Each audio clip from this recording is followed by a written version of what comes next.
estamos celebrando la Semana de la Familia, culminando hoy, y también esta serie de mensajes que estamos teniendo, que hemos titulado Enfrentando los desafíos del siglo XXI. Y el próximo domingo iniciamos una nueva serie basada en el discurso de los olivos, el sermón de los olivos del Señor en Mateo 24 y Mateo 25, un sermón escatológico. Bueno, hoy el mensaje lo hemos titulado Enfrentando los comegenes en la comunicación familiar, comegenes o termitas, como dice la palabra en Efesios 5, del 15 al 21, que nos servirá de base para este mensaje. Padre, gracias por tu bendita palabra, gracias por la oportunidad de exponerla en tu nombre. En tus manos poderosas nos ponemos, Señor. Reconocemos nuestra incapacidad humana y pedimos que tu Espíritu sea quien hable a través de nosotros. En el nombre de Jesucristo, amén. Bueno, es una realidad muy triste, pero es una realidad que aunque cada vez somos más sobre este viejo planeta, nos comunicamos menos. A pesar de tener muchísimos elementos tecnológicos, dispositivos, teléfonos, tablet, televisión, la comunicación es menor.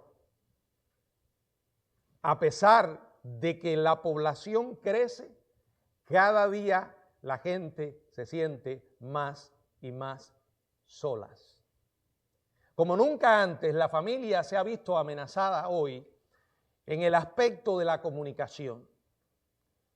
La gente hoy no se comunica. Comunicación no es necesariamente hablar y hablar mucho. Usted puede hablar mucho y comunicar menos. Tampoco significa que usted pueda hacer uso de su dispositivo conectado a una red social o a cualquier otro invento contemporáneo y sin embargo no está comunicándose. Es ridículo que la gente a veces dentro de la misma casa se mandan mensajes de texto. Y quién sabe, a lo mejor algunos hasta se llaman por teléfono de un cuarto a otro. Lo cierto es que puedes tener a 7 miembros de una familia en la misma sala y todo el mundo hipnotizado por ese dispositivo. He comprobado, hermanos, en estos años que llevo de ministerio, viéndolo una y otra vez, que son esas pequeñas cosas las que corroen y debilitan el matrimonio. Son las pequeñas cosas las que hacen imposible una saludable, y empleo la palabra saludable porque es importante, una saludable comunicación matrimonial, hasta que al final lo destruyen. Son como las pequeñas termitas o comegenes en una casa. No son las grandes cosas las que debilitan a la familia, por el contrario, los problemas graves generalmente fortalecen el matrimonio cuando se enfrentan con el Señor Jesucristo. Cuando llegan las adversidades se expone el cimiento sobre el cual verdaderamente esa casa se está edificando, si sobre roca o sobre arena.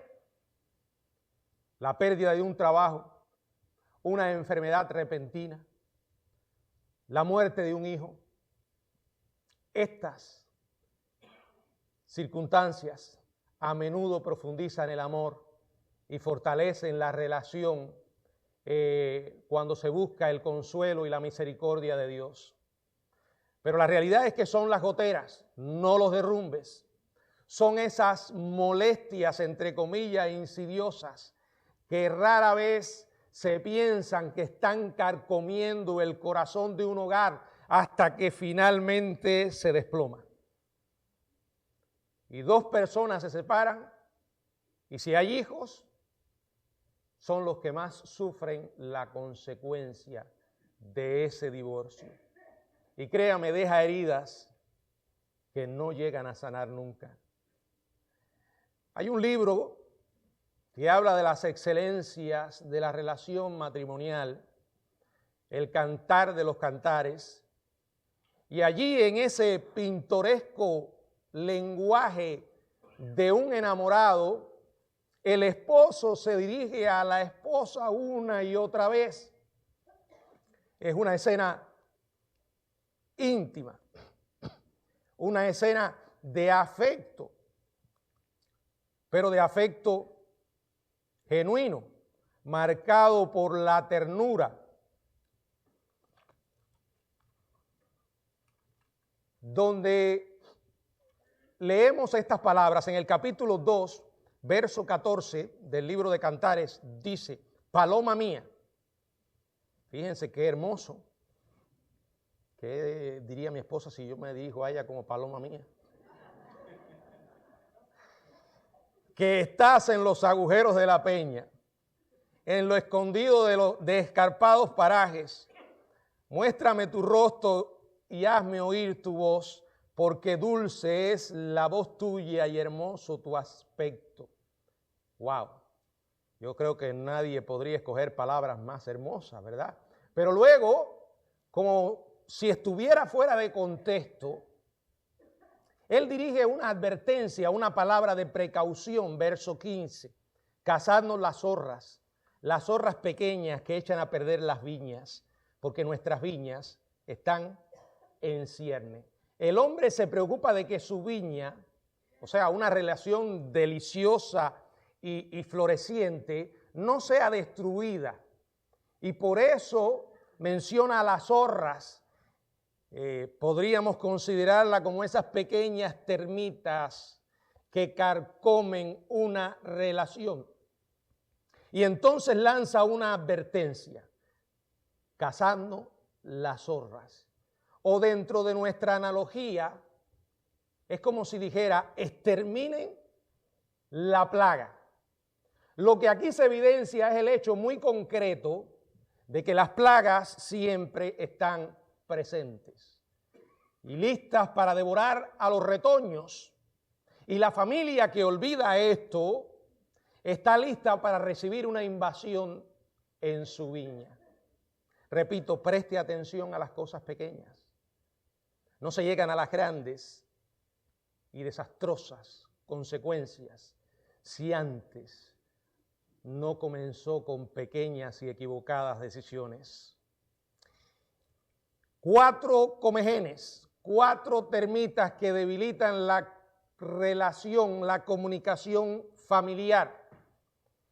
Vamos a Efesios, capítulo 5, y me gustaría que tomáramos los versículos del 15 al 21, porque es aquí donde vamos a encontrar 4 termitas, los 4 comegenes que más debilitan una saludable comunicación matrimonial.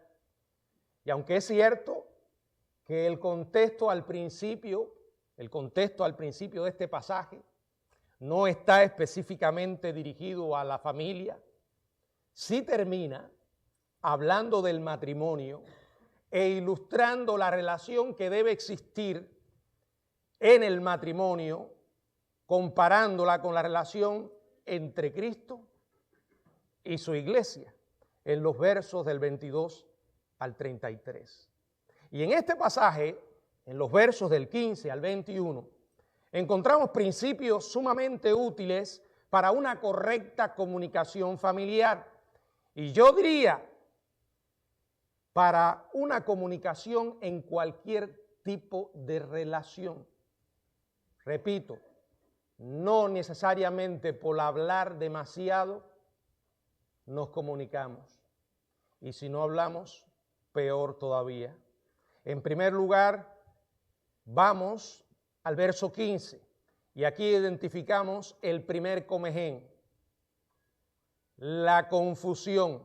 Dice la Biblia: mirad, pues, con diligencia, cómo andéis, no como necios, sino como sabios. El apóstol comienza con un mandamiento fuerte, es un imperativo. Él dice: mirad. En otras palabras, presten atención. Una versión dice: miren cuidadosamente. El término griego literalmente implica que se continúe prestando atención con precisión, con minuciosidad y con gran cuidado cómo nos conducimos.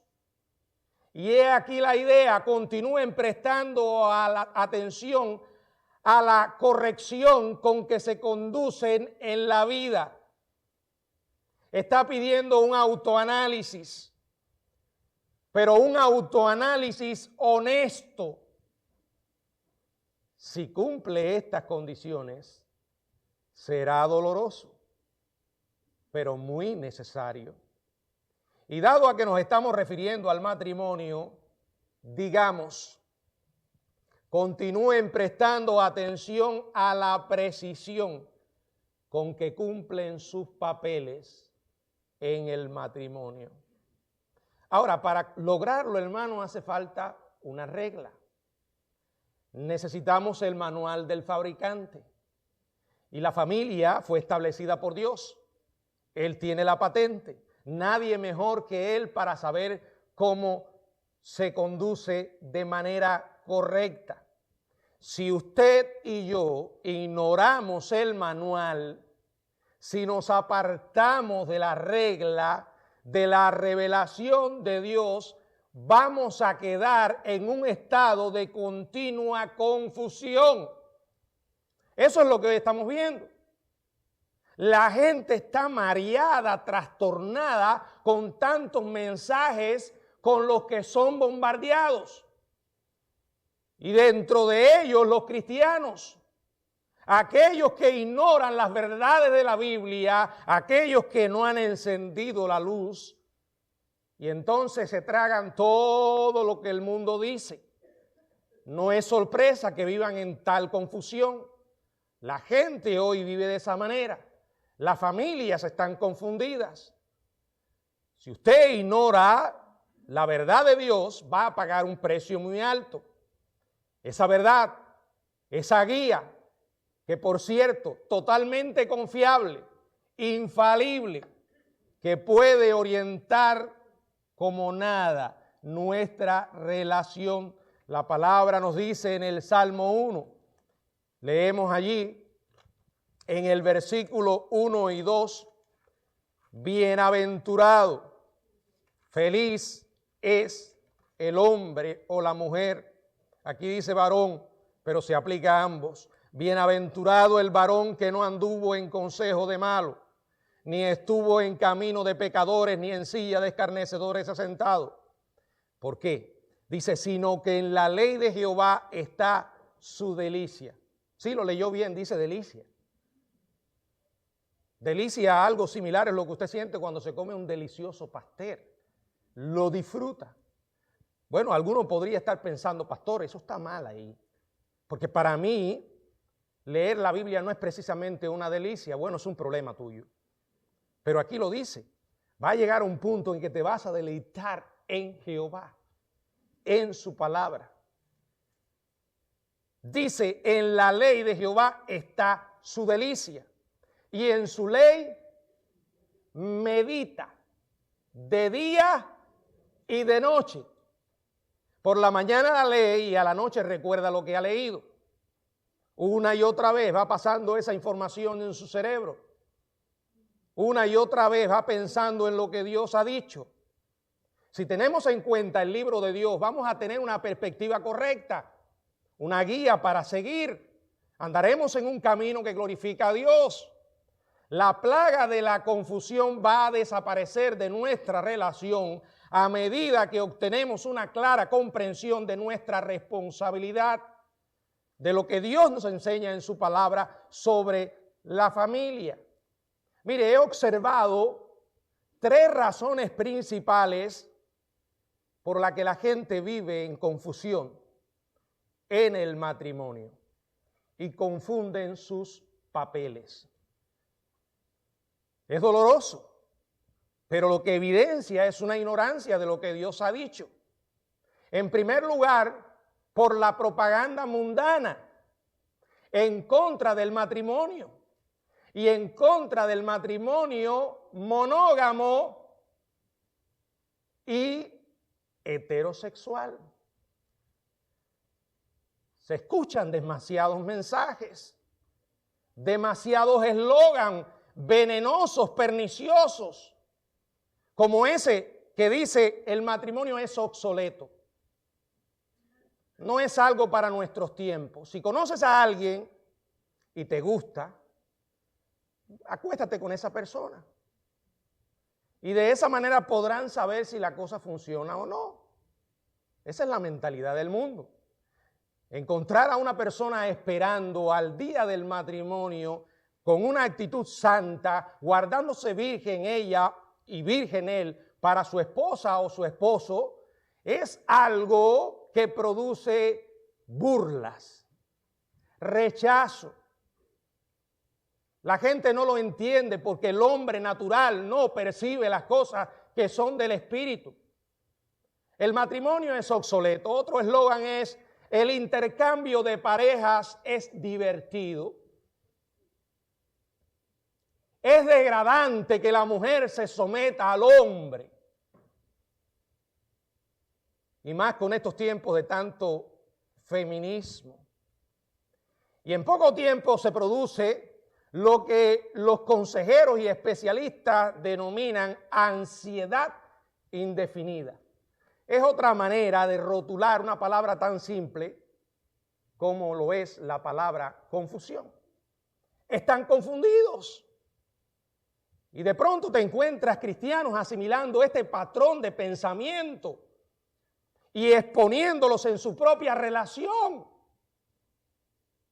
Mujeres que anulan a los hombres y hombres que se dejan anular.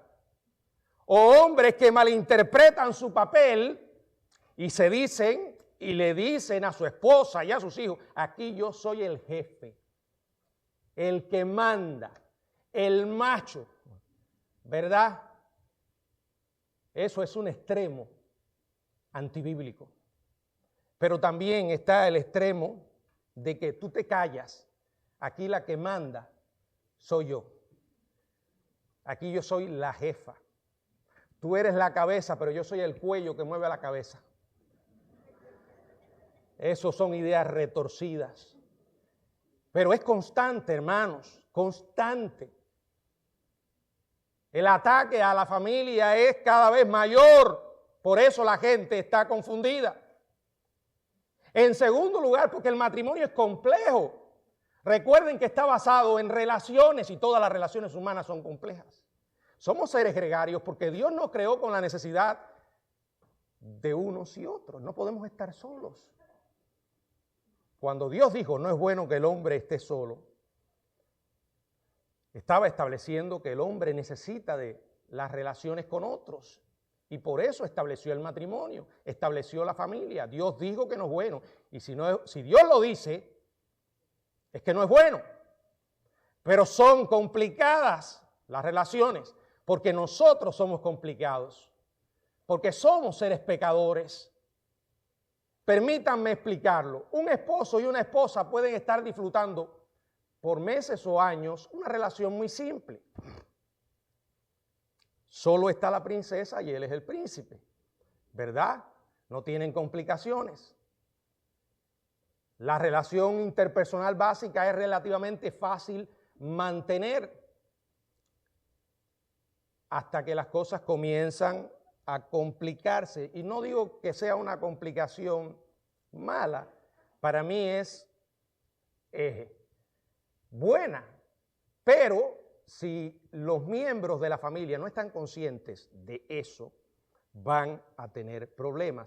¿A qué me refiero? Cuando aparecen los hijos.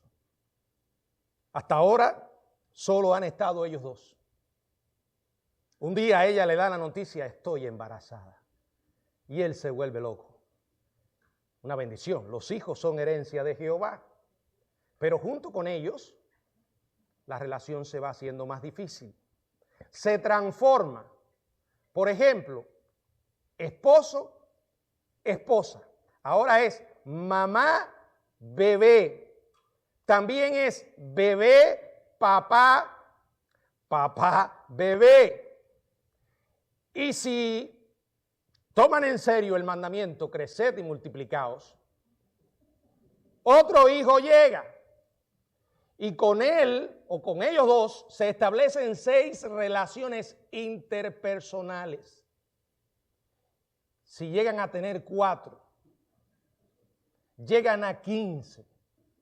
Si tienen 5 hijos, ya son 21 relaciones interpersonales rebotando en la cancha.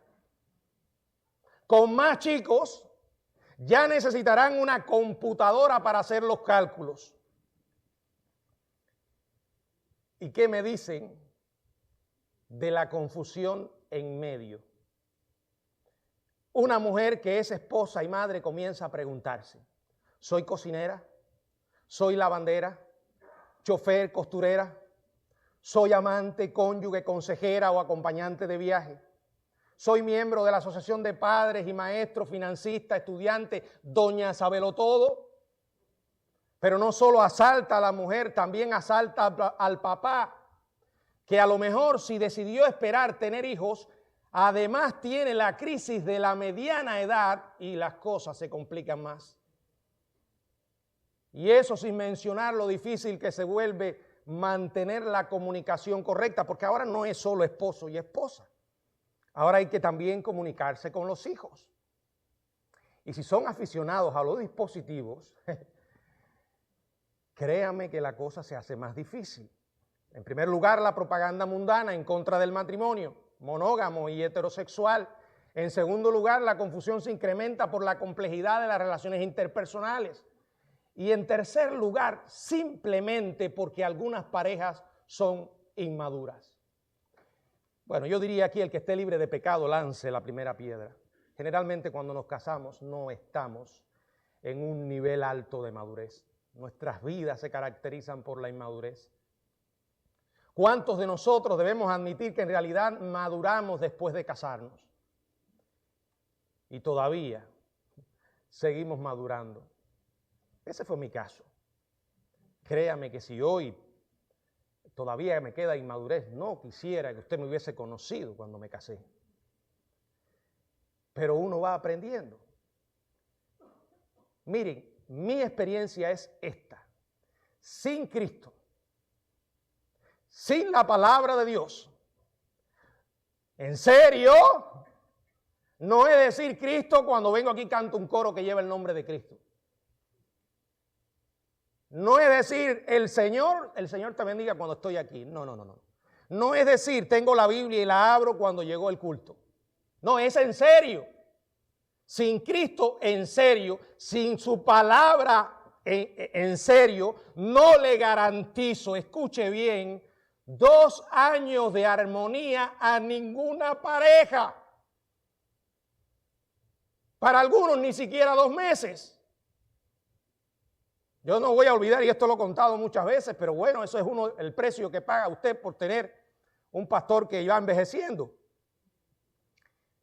Cuando Débora empezó en la escuela, ella llegó pasmada, preocupada, porque sus amiguitas en la escuela, varias de ellas le contaban que sus padres se estaban divorciando.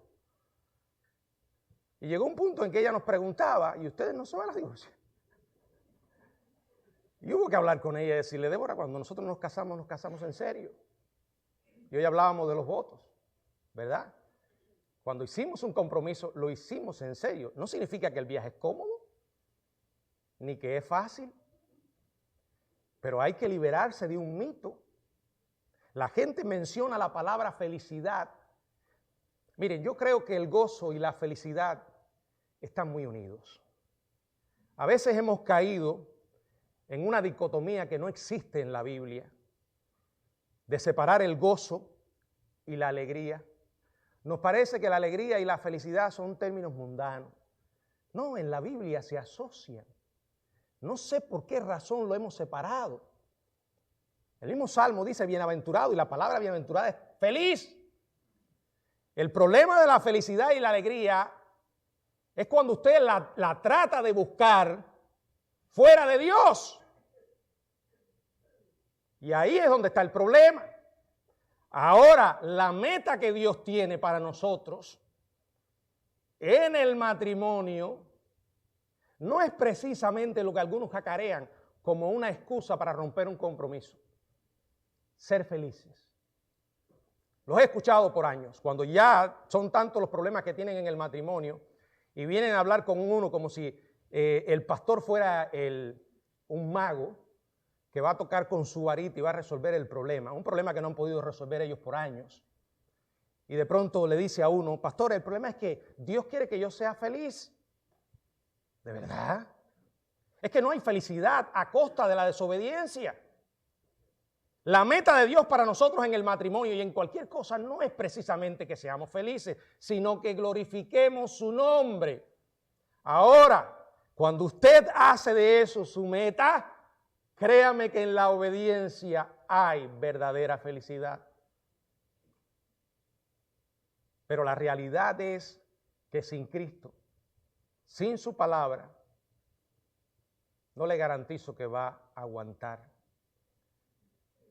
Porque cuando usted sabe que su compromiso no es solo con una persona, el matrimonio no es de dos, es de tres.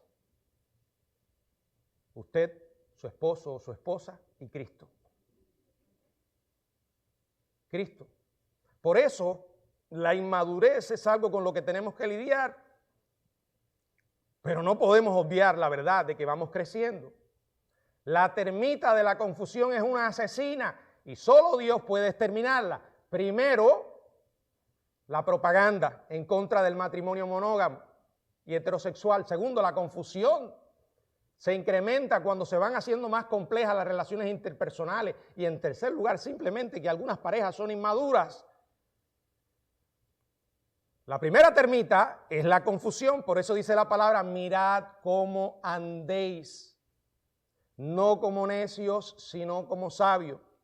Inmediatamente viene el segundo comején, que puede destruir el matrimonio. El exceso de trabajo, verso 16, aprovechando bien el tiempo, porque los días son malos. La palabra griega que se traduce tiempo denota una temporada específica, de duración determinada y acompañada por el artículo el. Es probable que se refiera a los años que constituyen la vida de un individuo como creyente. Debes aprovechar, debes redimir al máximo tu tiempo en este mundo malo para cumplir a plenitud los propósitos de Dios. Y eso incluye la familia. Salmo 90. La Biblia nos recuerda lo siguiente, verso 8. Salmo 90, verso 8.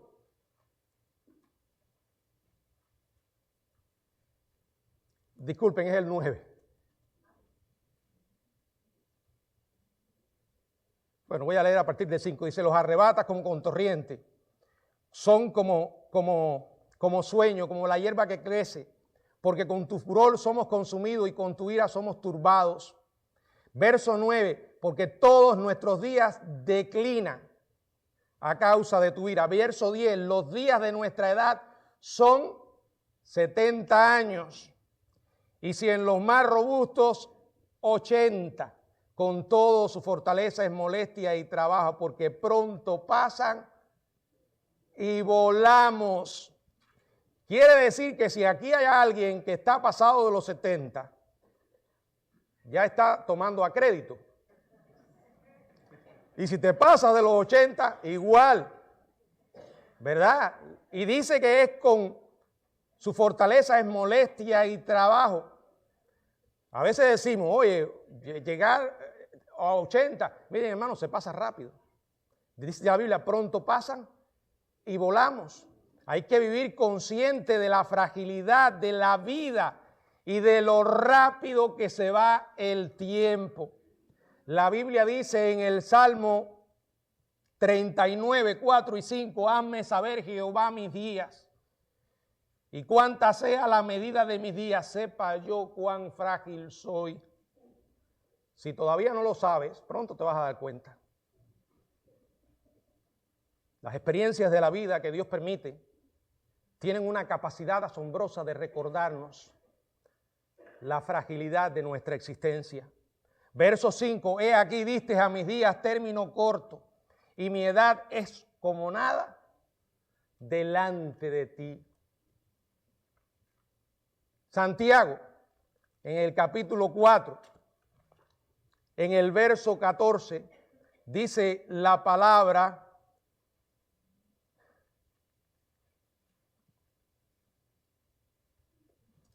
Santiago capítulo 4, verso 14. Cuando no sabéis lo que será mañana, porque ¿qué es vuestra vida? Es neblina que se aparece por un poco de tiempo y luego se desvanece. Y luego en este pasaje se nos está recordando la necesidad de vivir separado de Dios sin descansar en Él. Y dice el verso 17, y al que sabe hacer lo bueno y no lo hace, le es pecado. En otras palabras, mira cómo estás viviendo. Aprovecha bien el tiempo. ¿Cuántas veces no estamos ocupados en cosas que no necesariamente son malas, pero nos están robando el tiempo de las cosas más importantes? Muchas parejas quedan atrapadas en la trampa de estar excesivamente ocupadas. Y como dije, no necesariamente en cosas malas, sino simplemente en demasiadas cosas. Hay que aprovechar el tiempo, dice el mandamiento. Son decisiones que tenemos que hacer. Y he observado que los matrimonios cristianos son los que más falta cometen en este sentido. Por alguna razón, estamos comenzando a producir más adictos al trabajo, más neuróticos perfeccionistas, más personas inclinadas al nerviosismo y a la ansiedad que nunca antes en la historia. Imagínense si una persona se pasa 8 horas o 10 trabajando diariamente y cuando llega a su casa, donde le espera su esposa y si tienen hijos, los hijos, y aparte de ese tiempo que ha estado ocupado, tienes los dispositivos como satélites en todo el hogar. La gente no habla. El marido no sabe lo que le pasa a la esposa no sabe lo que le pasa al marido, mucho menos saben lo que les está pasando a los hijos. Más de una criatura compleja contempla perpleja cómo los padres rebotan de una habitación a otra, de una reunión a otra. La gente no se sienta a la mesa a comer, comen corriendo y a menudo lanzando clichés religiosos de un lado para otro. Mijo, que Dios te bendiga, que Dios te cuide. La pregunta es, ¿a quién realmente queremos impresionar? El exceso de ocupaciones no es una ventaja, es un enemigo del hogar. Es una fuerza diabólica, una fuerza exigente que reclama cosas. Y sepa esto, hay cosas que no se deben entregar. Créame, la termita del exceso de trabajo va a terminar por arruinar su matrimonio si la dejan permanecer dentro de su familia. Va a ir destruyendo lenta y progresivamente la comunicación familiar. La confusión, el exceso de trabajo. Un tercer comején, verso 17. Por tanto, no seáis insensatos, sino entendidos de cuál sea la buena voluntad del Señor. La insensibilidad. Siglos antes de que Pablo escribiera estas palabras, los hebreos tenían una palabra para decir insensato.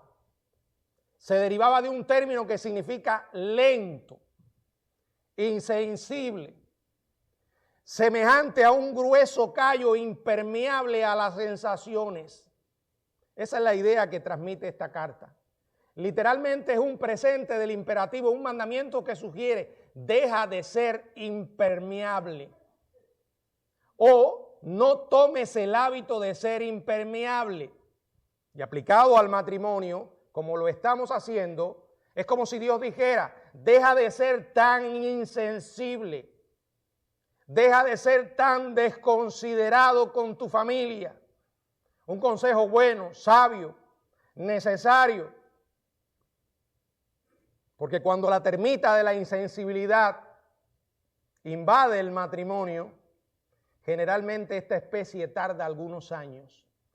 Comienza instigando pensamientos como estos. Pero yo no estoy enterado de lo que ocurre. O peor todavía, ya no me importa lo que ocurre. No vale la pena. Y Dios te está diciendo, deja de pensar en sí. Termina con eso, rompe ese mal hábito. Pero ¿cómo? ¿Cómo puede alguien en la familia desprenderse de ese espíritu insensible de indiferencia cuando se ha instalado en el hogar? Lo diré en otras palabras. A los miembros de esa familia no les interesa lo que le está pasando a otro. No les interesan los problemas de otro. Porque están tan absortos en su propio mundo, viviendo en su propia burbuja, que cuando estalla se quedan pasmados.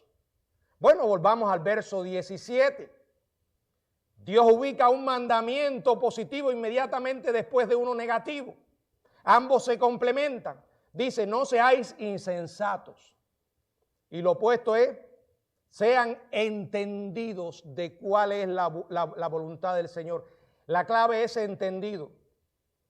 Es conocer, es entender la voluntad del Señor a través de su palabra. Es hacer lo contrario a insensatez. Es dejar que la palabra cobre vida en nosotros. Y a la hora de enfrentar los problemas, podamos hacerlo desde un enfoque cristiano. Por eso dice Pablo en el pasaje paralelo a Efesios, escribiendo a la carta a los Colosenses en el capítulo 3, verso 16, la palabra de Cristo more en abundancia en vuestros corazones. Mire, no hay otra cosa que nos pueda devolver la sensibilidad que Dios mismo, a través de su palabra y con la obra de su Espíritu. La confusión, como la mencionamos, el exceso de trabajo, la insensibilidad y una cuarta termita, que a veces no le damos tanta importancia. Está en los versos del 18 al 21. No os embriaguéis con vino en lo cual hay disolución, antes bien sed llenos del Espíritu, hablando entre vosotros con salmos, con himnos y cánticos espirituales, cantando y alabando al Señor en vuestros corazones, dando siempre gracias por todo al Dios y Padre en el nombre de nuestro Señor Jesucristo. Someteos los unos a los otros en el temor de Dios. La obstinación. Quiero las cosas como las quiero y nada más. Miren, en este pasaje que acabamos de leer hay mucha teología interesante e importante. Estos versículos nos están llamando a dejarnos controlar por el Espíritu Santo a través de la palabra. Luego describe las consecuencias de una vida llena de Dios. Y como estamos tratando el asunto del matrimonio, que es a lo que conduce este pasaje en los versículos siguientes, quiero que prestemos una especial atención al verso 21. ¿Están listos para volverlo a leer? Someteos unos a otros en el temor de Dios. Sumisión mutua. Esto es algo raro.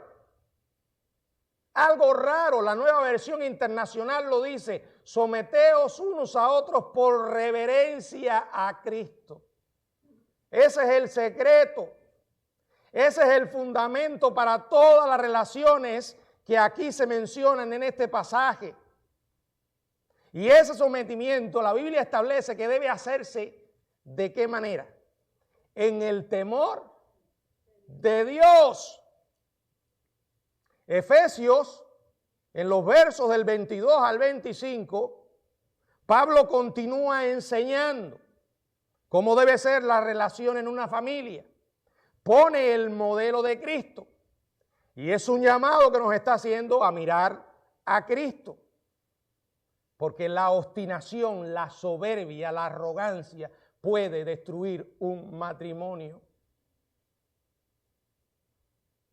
comienzan a aflorar esos sentimientos de obstinación que a veces son muy sutiles, casi escondidos. No te puedo soportar, pero no voy a decir nada, voy a resistir. Voy a vivir contigo, pero no voy a cooperar en nada. O otras frases como estas. No pienso ceder. Esto es lo que quiero y lo voy a conseguir. Miren, la obstinación ha provocado más discusiones y conflictos que cualquier otro problema en el matrimonio. Cuando la termita de la obstinación comienza su obra destructora, transforma la santidad del matrimonio en un infernal laberinto sin salida. No siempre tenemos la razón. Y mucho menos la tenemos siempre. Lo mismo de una forma o de otra es correcto. Todos nos equivocamos y lo hacemos muchas veces. Así que prepárese para reconocer muchas veces su error. Recuerda que cuando decides someterte a tu esposo o esposo someterse a su esposa, lo están haciendo ¿a quién? Al Señor Jesucristo. Porque lo demás será desdicha. Por toneladas. Dice, sométanse unos a otros en el temor de Dios. Y por esa resistencia a someterse, el matrimonio puede destruirse. ¿Cómo podemos enfrentar estas plagas? Salga para Home Depot y compre un insecticida. Si usted descubre que en su casa hay comején, usted va a hacer todo lo posible para que esa casa no se desplome.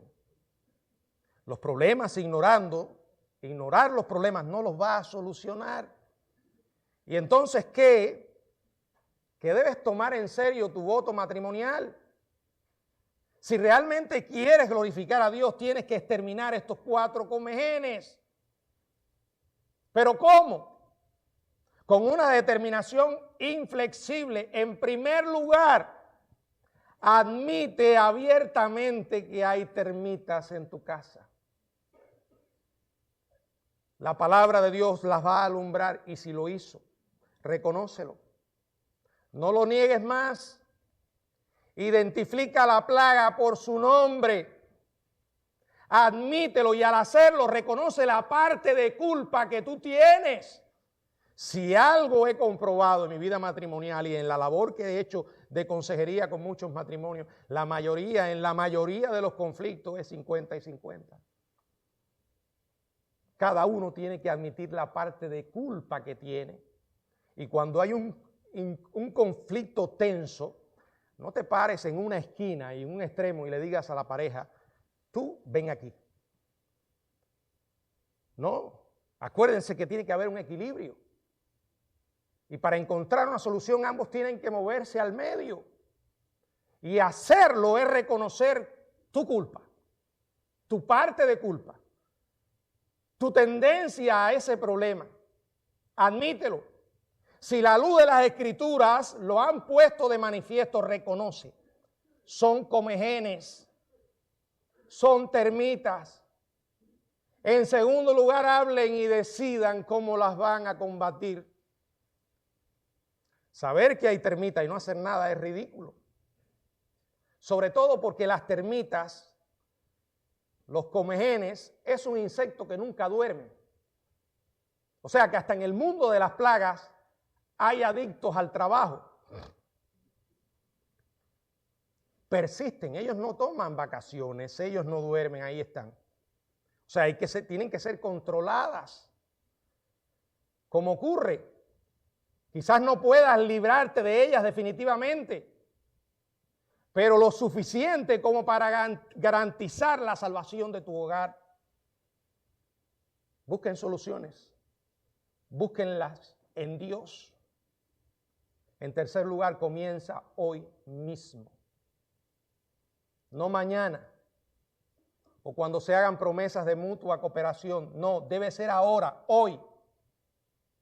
Pídele al Señor que te ayude a resolver el problema, no lo postergues. Sé honesto. Miren, usted puede tomar decisiones, pero no podrá escapar de las consecuencias. Si toma decisiones favorables, tendrá consecuencias favorables. Pero si deliberadamente ignora lo que Dios le está diciendo, su familia se va a desplomar. ¿Cuántas veces lo hemos visto? Matrimonios que se han deshecho.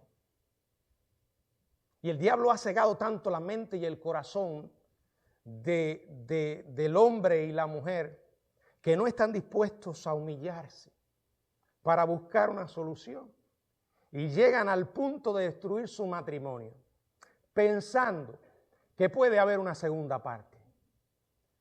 Y usted ha oído ese sabio refrán que dice: las segundas partes nunca son buenas. No. Puedes intentar, en contra de lo que dice la Biblia, desobediencia, terquedad. Yo tengo que seguir con mi vida. De pronto te vas a dar cuenta que en esa segunda parte te encontraste con alguien peor que tu primera parte. Y a veces estas experiencias son tan dolorosas, porque llegan a desinflar nuestra soberbia, nuestro orgullo, porque eres capaz de hacer lo que no hiciste con tu esposa o tu esposo anteriormente, y llegas a ser humillado a un grado máximo por el pecado, por el pecado. Nunca Dios va a bendecir lo que se hace en desobediencia, en obstinación, cuando ignoramos sus verdades. ¿Usted se acuerda cuando hicieron los votos? Dios estaba allí. Dios lo oyó. ¿Y sabe qué? Dios lo tomó en serio. Por eso Él se complace ante cada esfuerzo que hacemos para mantener esa promesa. Y quiere fortalecer esa confianza. Recuerden que usted y yo estamos aquí para vivir para la gloria de Dios. Y la vida es corta. Hay que aprovechar el tiempo, hay que ser sabios y entendidos. Porque un día nos vamos a dar cuenta que estamos terminando el viaje miserablemente. Qué bueno llegar al final y llegar en paz. Saber que aunque no fui perfecto, intenté hacer lo mejor para glorificar el nombre de Dios. Y créame que cuando uno tiene esa disposición, Dios lo bendice. Dios lo va a usar. Dios le va a dar recursos. Dios va a obrar milagros en su relación. Hermanos, hoy cuando la familia es amenazada una y otra vez, tenemos que mostrar al mundo que vale la pena, que sí funciona, que no es obsoleto. Eso no es un invento de los hombres. Fue Dios quien la diseñó y la creó a su manera. Y Dios no hace las cosas para fracasar. Si fracasa, es por nuestro pecado. Si queremos vivir para su gloria, demos a Cristo el verdadero lugar que le corresponde. El mayor enemigo del matrimonio y del hombre mismo es el pecado. Por eso hoy en día sufrimos. La gente se divorcia, los matrimonios se destruyen, los hijos sufren las consecuencias. Pero qué bueno saber que Dios hizo todo para solucionar el problema. Envió a su Hijo a morir por nosotros. Y eso es lo que hoy vamos a ver. Hay solución. La solución no viene de ninguna otra parte, sino de Dios. A veces me encuentro parejas que me dicen: usted no da consejería. Generalmente cuando alguien viene pidiendo consejería es que la cosa está a punto de estallar. ¿Usted sabe de algún psicólogo, algún consejero matrimonial? Mire, lo primero que un verdadero consejero cristiano y un pastor o un siervo de Dios que quiere ayudar a alguien, lo primero que tiene que decirle a una pareja en esa situación, lo primero que tienen que hacer es arrepentirse. Reconocer el pecado que tiene cada uno. Y mientras esto no se haga, no va a comenzar un proceso de sanidad y restauración. No importa. Usted puede ignorar esto y puede botar su dinero en terapias, en psicólogos, allí, que le van a bla, bla, bla, bla, bla, bla, bla. Y usted pidiendo cheques. Y la cosa no mejora. ¿Por qué no mejora? Porque el problema es el pecado en primer lugar. Si no hay arrepentimiento, no habrá restauración. Y qué bueno es que hay una solución. Repito, esa solución está en Cristo.